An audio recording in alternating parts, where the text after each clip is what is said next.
Since humanity's earliest days, we've been plagued by countless disease-causing pathogens.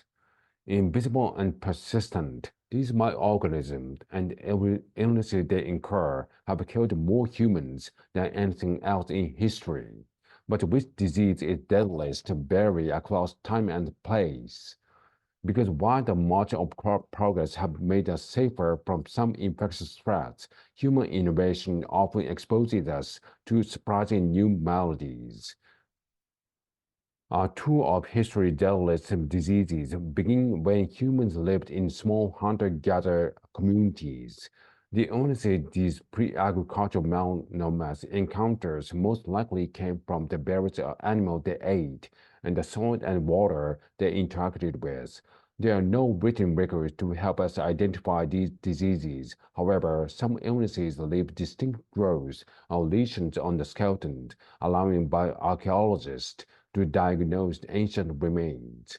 The researchers have found that bones from this era suggest the presence of tuberculosis and threatening infections.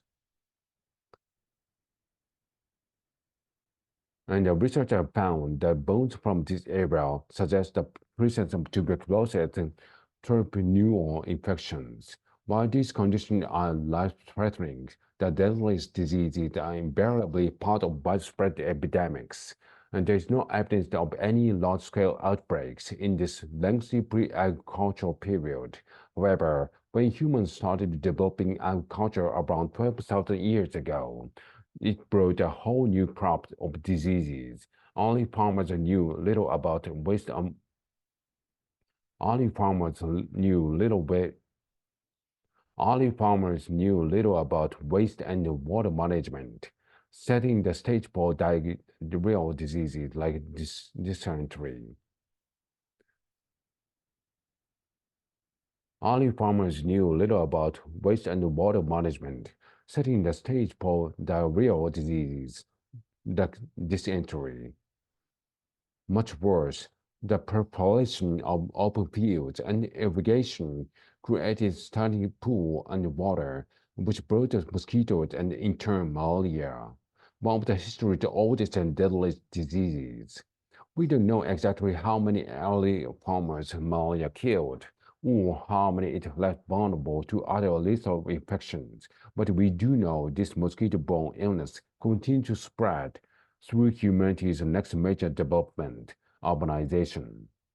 In small communities, infectious diseases like measles and smallpox can only circulate so long before running out of hosts, but in densely populated regions with high birth rates, fast-evolving viruses like the flu can continually infect new individuals and morph into various strains.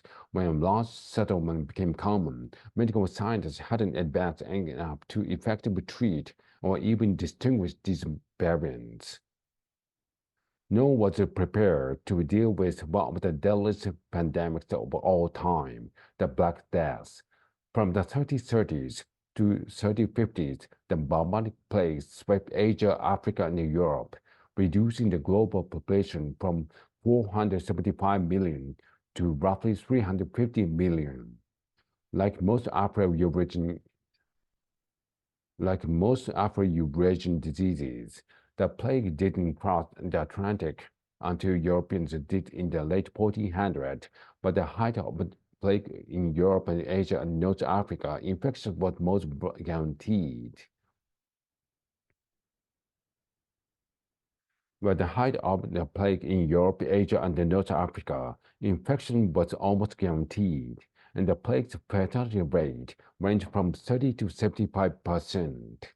However, the illness wasn't equally distributed among the population. Many wealthy roads and landlords were able to stay safe by hiding away in the spacious homes.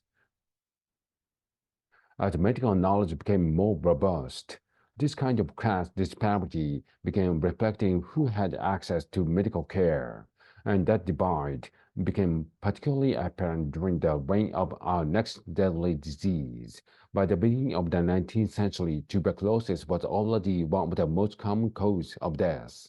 in Europe and the Americas, but the Industrial Revolution led to working and living conditions that were overcrowded and poorly ventilated, turning TB into an epidemic that killed a quarter of Europe's adult population.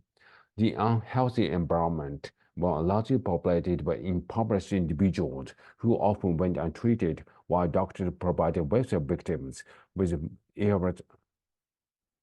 while the doctor provided welfare victims with the era's most cutting-edge care. Throughout the 20th century, vaccines became common in many countries, even eradicating the century-old viral threat of smallpox. The advent of vaccination, alongside the improvement in nutrition and hygiene, have helped people live longer lives on average.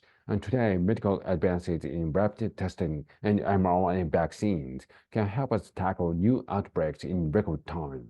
However, countries and regions around the world remain unable to access vaccines, leaving them vulnerable to other threats.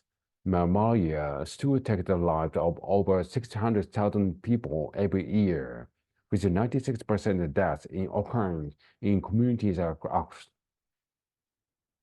with 96% of deaths occurring communities across Africa. Tuberculosis continues to affect millions, almost half of whom lived in Southeast Asia. Addressing these elements and those yet to emerge will require scientists to develop new and more effective medicines. But something government and healthcare system can do today is working to make the treatment we have already accessible to all.